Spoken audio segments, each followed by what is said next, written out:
எப்படி இவனை க்ளோஸ் பண்ணலாம், ஒரு கன்ஃபியூஷன் ஒன்று வரும். அந்த கன்ஃபியூஷனில் கத்துறதா கதறதா என்ன பண்ணுறதுன்னு தெரியாமல் வர்றவன் போகிறவன்லாம் கட்சி ஆரம்பிக்கிறான்னு சொல்லி இப்படி ஏதாவது பேச ஆரம்பிப்பாங்க. இப்போ நம்ம ஆட்சியில் இருக்கிறவங்க நமக்கு எதிராக பேசுகிறாங்க இல்லையா, அந்த மாதிரி.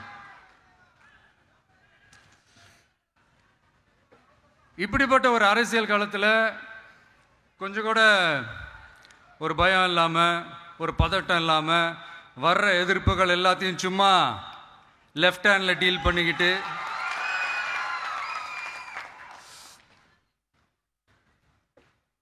இதோ நம்மளுடைய தமிழக வெற்றி கழகம் முதலாவது ஆண்டை கடந்து இப்போ 2வது ஆண்டில் அடி எடுத்து வைக்கிறோம்.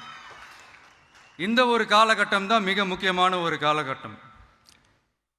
ஏன்னா ஒரு அரசியல் கட்சிக்கு ஒரு பெரிய பலமே அந்த கட்சியினுடைய கட்டமைப்பு தான்.